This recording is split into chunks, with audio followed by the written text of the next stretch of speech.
My name is Radish. I am a developer, architect, and I joined Angular Nation like in the first 2 weeks. I've been following everything in the channels. Haven't been there as much anymore because it's been a crazy life. But I You've wanted been to, with us since the beginning. yeah, yeah, exactly. But I wanted to kind of share with you, uh, like my journey through everything. I did the Angular architect course with Bunny.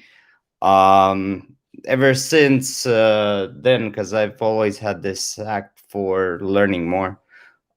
So ever since then, I've been joining and seeing stuff all over Angular Nation. And one thing that got my attention uh, is, as you've seen, you've probably seen, Connie has been um, showing us a lot about observables and ArcGIS, and she did this really cool 30-day challenge with RxJS. And if you haven't seen it, go check it out. And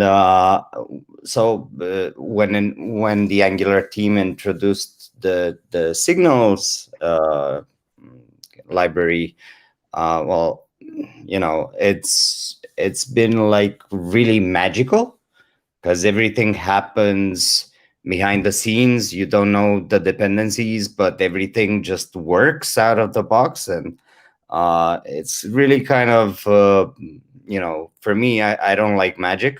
I like to see what's behind the scenes.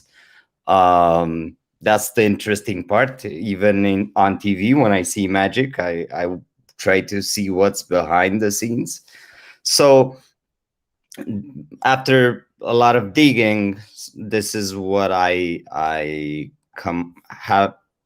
came up with, and this is what I believe it's the most simplest signal implementation so that we can understand, right?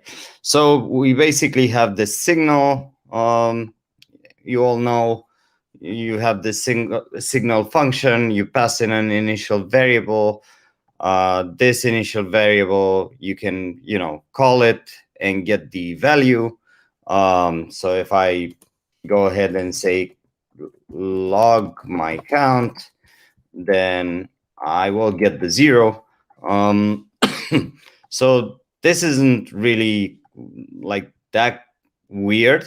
But the weird part is, like, you can update the values, which is also not that complicated.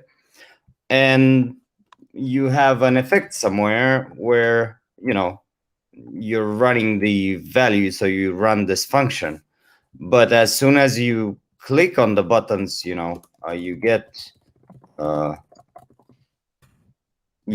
notification that it's being clicked, but nothing happens. So what's happening behind the scenes? Because this is just a function that runs once. How does effect know about all the signals?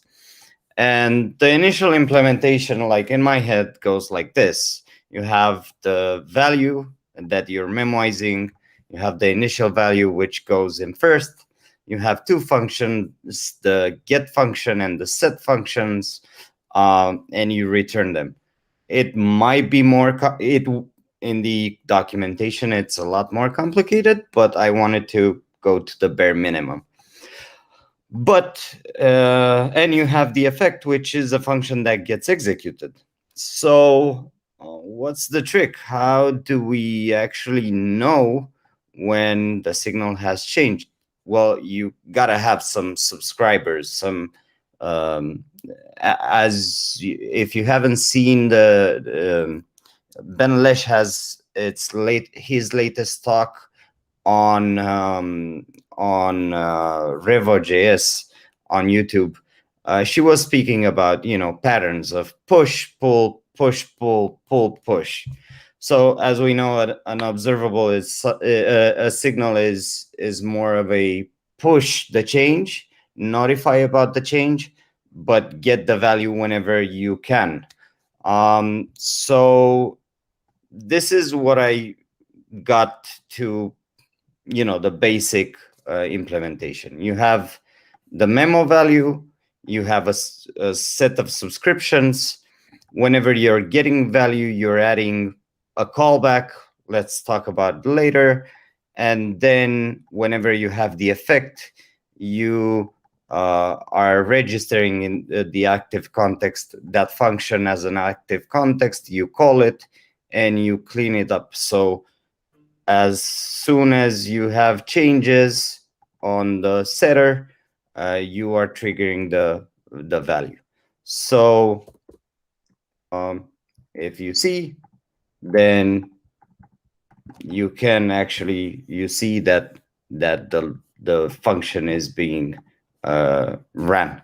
So if you do this with a second count, which is the magic of of the effects, you can kind of go add one and you're just running the first effect, the first count. The second count only runs at the beginning. So if I go and uncomment this and put here an H3, then you will see that the value doesn't update because we're not triggering anything for the second count.